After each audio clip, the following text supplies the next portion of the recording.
Hey everybody, it's Stephanie from Hope and Love Radio. And today I'm going to interview two of the members from Dublin Abbey. They're based out in Seattle.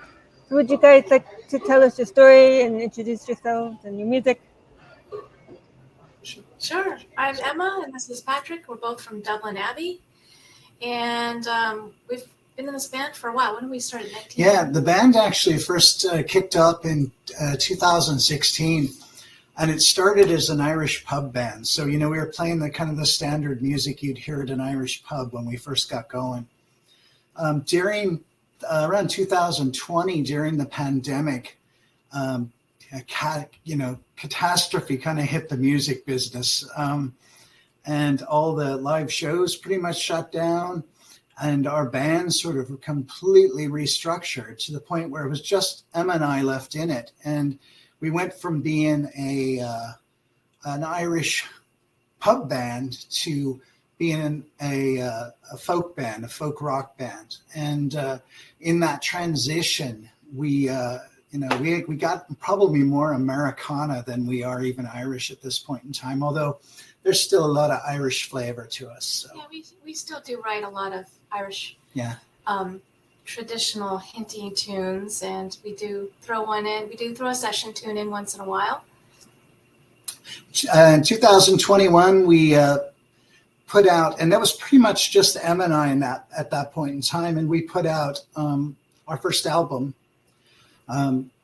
We've been waiting to put out our second one. We've got like 4 albums worth of material just sitting. So we just have to make ourselves do it. And we're starting to pick songs for that one right now. We've got the list down to, well, my list is 14. Yours is? Yeah, somewhere in there. 27? 22, 23, we went through it. Well, 22, we went through a number of people we tried out through the band. And in 22 and 23, we added Elias to our band. And we just recently added Nadia to our band. Nadia Hope is actually a Ukrainian, and she moved here about a year ago from Ukraine to get away from all the craziness. And so she's been with the band. She's concert level violinist. So we're just always in awe of her when she plays. Thank you. And what musicians have influenced you, and what genres of music do you usually write? Go ahead. Musicians, yeah. Well, genres are many. I've grown up liking everything from jazz to rock to folk to Irish trad, everywhere in between. So as far as influences, gosh, it's all over. We have a list of Steely Dan, right, from 1971, whatnot, all the way, Diana Krall, jazz, the Cranberries, of course, U2, the Chieftains. There's a lot of flute players that I really like and admire. Of course, Malloy and, aren't you going to jump in? Sure. I'm probably a little more mainstream in that I was sort of a big Beatles fan, Leonard Cohen, Al Stewart, if you remember him, and just bands along that line. The Church from Australia. I was quite into Steve Kilbey, who I always saw as an incredible poet of rock. So, as far as genres go, as the band, we're solidly into folk rock. I think that's really our primary genre. Although if you listen to us, you'll hear certainly some Celtic influence in our music. You'll hear some straight out rock. And even Emma says, I don't know if I hear it, but Emma says a little bit of country now and again. I do. Yeah. Sounds awesome. Thank you. What is your creative process like? So, I think probably the principal thing about our creative process is partnership. Emma and I are extremely collaborative in writing. So we'll come to each other with concepts or even songs. Sometimes we'll write out songs and then we'll bounce them off each other, and they'll sort of grow through that process. So there's a very collaborative process. As far as the actual how those songs are generated, it just depends on the songs. A lot of our songs come from poetry or from conceptual ideas. We'll see something that really inspires us, and then we'll end up writing about it. And every once in a while, we write one just off like a guitar riff. We'll come up with some catchy guitar riff, and we'll be like, oh, we need to build a song for that. So that'll happen too. Or melody, either on the flute or on keys, that will start.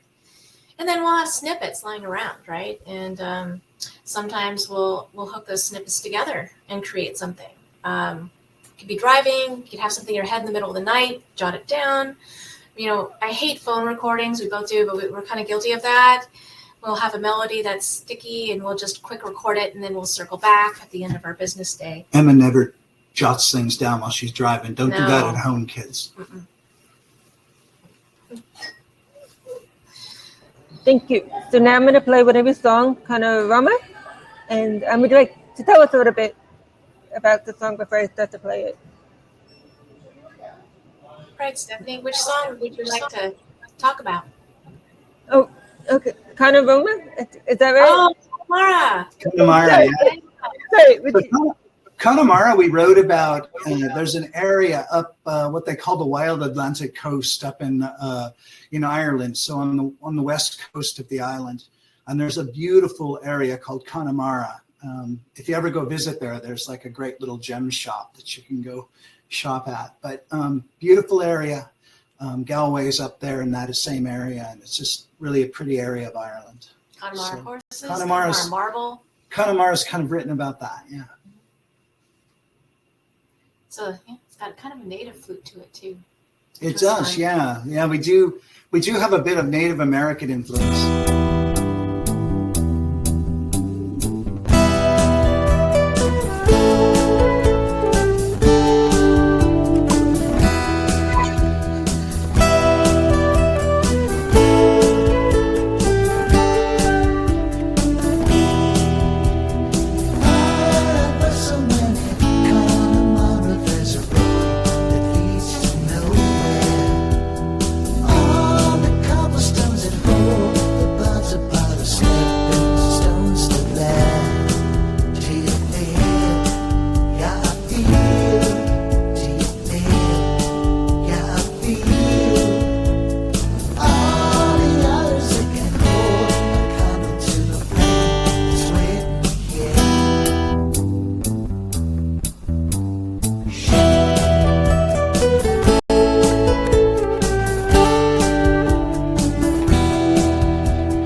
That was really pretty. I like that. So what challenges have you faced as a band? Well, there's lots of challenges at the time. We've already talked about the pandemic, but we also have some things we like to call the booking games. I don't know if any other band that books their own stuff has experienced the trials and tribulations of booking gigs and getting a hold of booking bosses, tracking down who's in charge of the booking, then getting up in front before, I guess, everyone else is, because there's a lot of talent here. Here in Seattle, there's a lot of artistry. There's a lot of musicianship. I mean, there's a ton of acts. So the competition is pretty real. So, and you have to be, ahead. You've got to plan months in advance when it comes to events. Yeah, along with, being part of the Seattle music scene, we're really fans of it. So, yeah, Emma's exactly right. There's a great amount of talent here, and it's always fun to go out and play with other bands and such. But definitely dealing with some of the booking people can be a challenge sometimes, and in what they're looking for. And rather than looking maybe for ambiance for the places they represent, they're looking for how many seats you can fill and those sorts of things. And that's always kind of a challenge in dealing with some of those folks. There's interpersonalities in the band, I mean, every band faces that, where there's always a balance of personalities, and we work our way through that as well. And we especially had more of a balancing act back in the old band before the pandemic. It was a lot of work sometimes to keep a couple of those people off each other's necks. So right, we have a rule: no politics, so we don't talk about politics, right? And try to stay away from trigger points, I guess. But there's different working styles too, especially during the pandemic. A lot of the artists that you would normally not even touch a microphone when it comes to a recording system on their own. I mean, that was a boom for a lot of artists to start the digital realm, like all the Twitters and the Facebooks and the Instagrams and all that. I mean, I know a lot of bands who just didn't even approach that. They didn't have to. They had a very live and active music scene. But when pandemic hit, that all changed everything. It shut that all down for a while. And so I knew a lot of artists who had to rethink and retool how they share their talents. And what do you wish you had known when you were first starting out?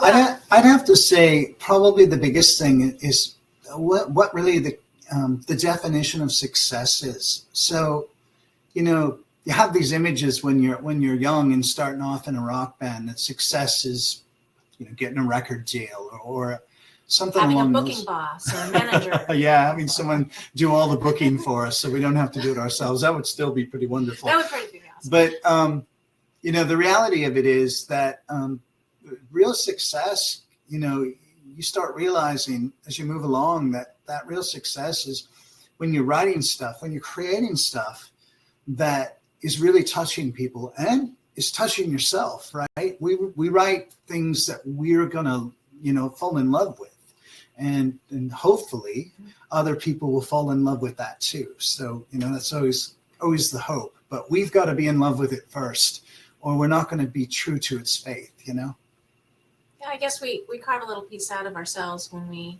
write. It's visceral. We've experienced it, or we know someone who has. We write stories. We share the tale. So, yeah. Thank you. And what accomplishments have you had so far as a group? Oh. Well, we did play across from. Yeah, we just got back about 3 weeks ago from playing over in Ireland, which was, to get back there again was so much fun. And so that's a huge thing for us to go back there and play again. Probably, though, the big accomplishments for us, I would say, is the songwriting we get to do, and then turning that writing into actual songs. That's probably the big accomplishment. Obviously we put There's our first album we put out, our first CD. Yeah. This one's called Tricolor because of the Irish flag. And that one's available. I think you can get it on Amazon. And it's everywhere. Yeah, all kinds of different places. We launched that on several platforms, like 27 different ones.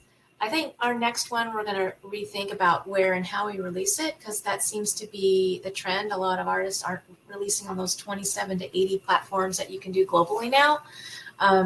So the pandemic has changed a lot. So we're still trying to figure how we're going to release our second one, but we know we're working on it. Yeah, we have like 4 albums waiting right now to go out. I love watching people dance to our stuff. I love watching people tapping their toes to our music. I love watching people listen. They really truly listen and pay attention. So, I mean, that's wonderful because it's transportive. It takes people out of their daily lives. They go to the pub or they're we just did some busking the other day. That was a lot of fun to watch people walk and stop, and they want to talk to you. They want to engage, and they're inspiring. That was the first time we'd ever done that, done a street performance with this band. So that was a unique experience. We just decided to go out and do it. And that was, I think we'll probably do that again just because it was different fun. Because your stage is all around you. It's a 360-degree stage. And normally we're used to just, an actual stage where, you have your, 180 degrees in front of you and that's it. And then you have everyone in the first row, the second row in the back. So you're performing to everyone in front of you. But this changed the whole approach to the performance aspects of. Before it was like people are just throwing things right at us from the front. Now we just got to watch all directions. So what's in my hair? Was that gum? So I agree. We had a lady behind us who was just listening. Because some people, they don't want to be in your face. They just want to be close and hear you because because you can't have your volume that high, and people were just behind us listening. So I mean. Like wild animals, you got to keep your eyes open. I think most songwriters, that's a big deal to them, is that what they're creating reaches out and gets a hold of people. Yeah. And so it certainly is with us. That's a huge thing. When we see people connecting with music, with songs we've written, that's a big deal. And we probably haven't done things very orthodox, though. We put music videos out like on a weekly basis. Emma and I have been writing prolifically. And as a result, we've literally been putting new videos out almost every week.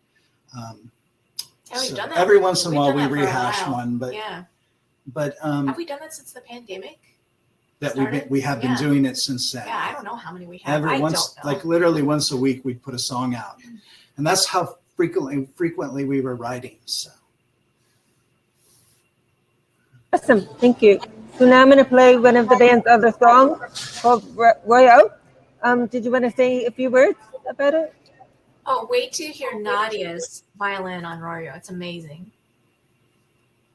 I'm going to put that on our next album. That's on my 14 list and your both these list. This song and the one before at Connemara, they're both waiting to go out on the next album. So.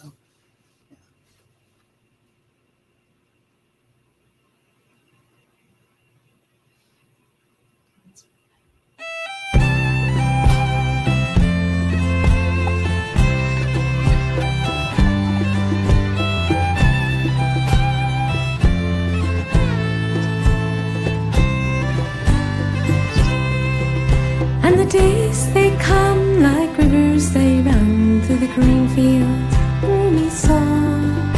But the heartache keeps me falling, me darling Royal.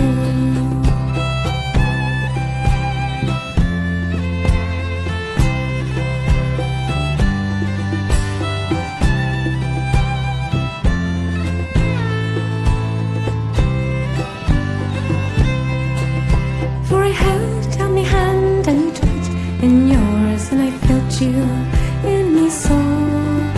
But the heartache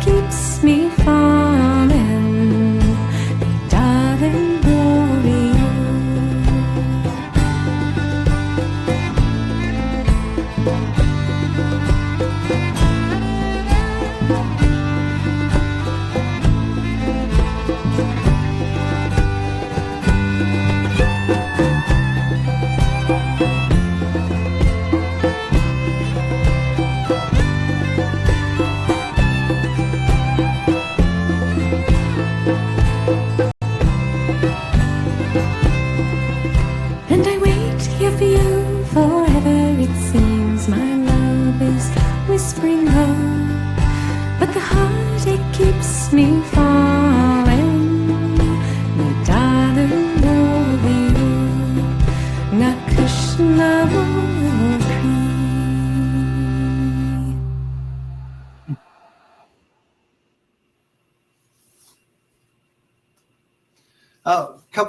Couple things I wanted to bring up real quickly about that particular song. One of the things is you'll notice Emma doing some aerial ballet dancing there.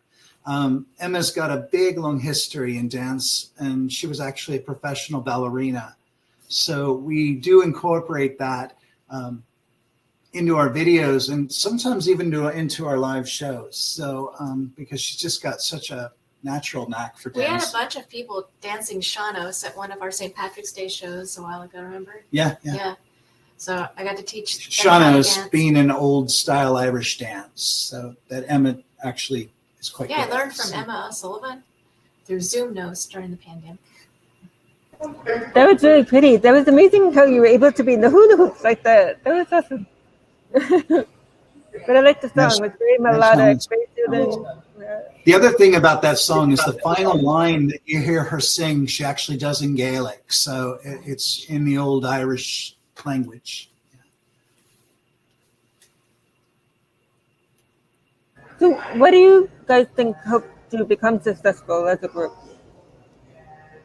Actually, I think we're looking forward to our future. We're looking forward to maybe putting a tour together and where we can spend some time as a band so we can focus on our music. Maybe we can write a little bit while we're on the road, but we all have families and commitments, so it's probably going to be pretty short, maybe 4 days, and see if we could do a show per day.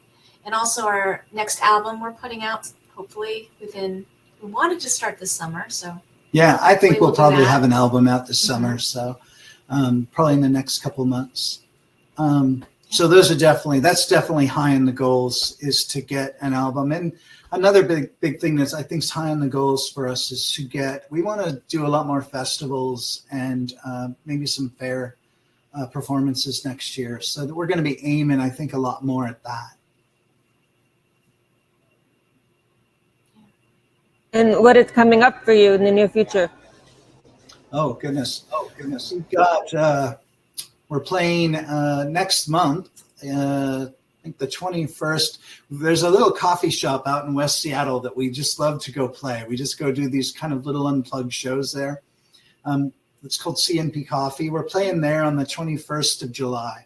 And then on the 29th of July, we're out in Port Townsend, which is a historic and really scenic town in Washington State out on the ocean.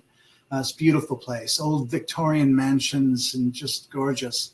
And so we're going to be doing a show at a place called Sirens in Port Townsend on July 29th.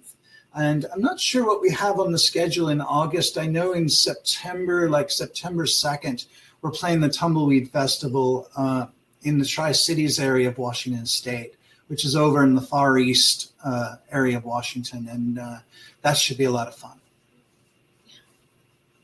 Sounds great. And what advice would you give to new songwriters? Wow. I think to new songwriters is to probably trust when an idea comes to your head. Don't discount it. Believe that you can do this, right? I think one of the biggest stumbling blocks I had when I was a teenager, I was able to write more freer as a 9-year-old. But then as I got into my teenage years, I, self-doubt because, you hear all this stuff coming at you, you've got all these influences. It's hard to finish a thought with everything going on nowadays, I think. So song doesn't have to be 2.5 minutes, right? And a lot of Irish traditional stuff, there's filled with little short stints. In fact, they weave them together in what's called a set. Often in Irish traditional, it's 3 songs in one set, to equal the amount of time that normally we're accustomed to hearing when it comes to a song. So I think just be open and non-judgmental when it comes to starting out. inspiration can come from anywhere. So just be accepting and be willing to recognize when inspiration strikes, and take a moment, take out your notepad or take out your phone, and don't let those ideas pass by. And the more you listen to your ideas, the more they will talk to you, if that makes sense. In other words, the more open you will be to receiving this inspiration, the more you give it the space to, I guess, show up. I definitely agree with Emma's thoughts on songwriting. I'd also add that, as a songwriter, when you're part of a band, realize that band is your family. We have fierce loyalty in our band to each other, and we are family. We are brothers and sisters, and we'll go to the ropes for each other. And I think that is such a strong part of the trust that helps you be creative in that songwriting environment. I appreciate that. And how can we best support you? Wow. Thank you for having us. That is a tremendous amount of support to give us the space and your time today, and to meet you and get to learn a little bit more about, well, we didn't get a chance to ask you any questions. Do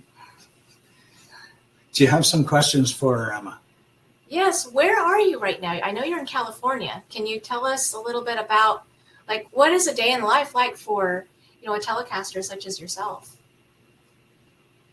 I'm in Fresno, which is pretty much right in the middle of the state between San Francisco and Los Angeles. So, and what was the other question? Sorry. What's a day in life like, and what you do?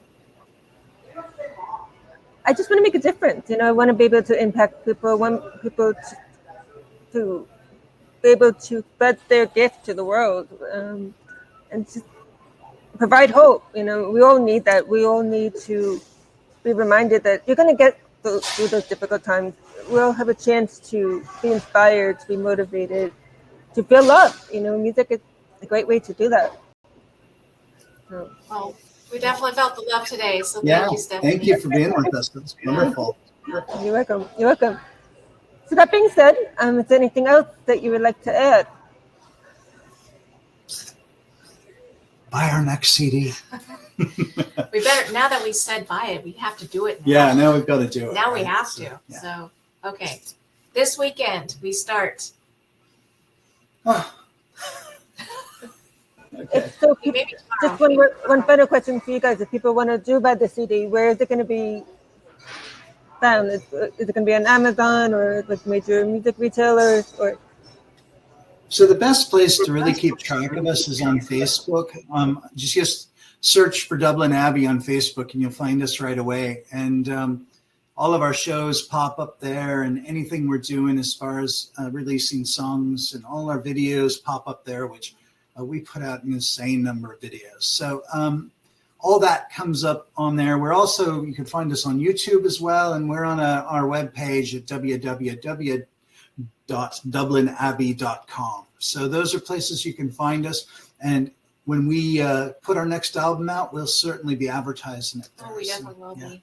So, there will be no doubt where to find us once we finalize and master our next album. Emma was asking about where you're from too, because she's originally from California. So, yeah.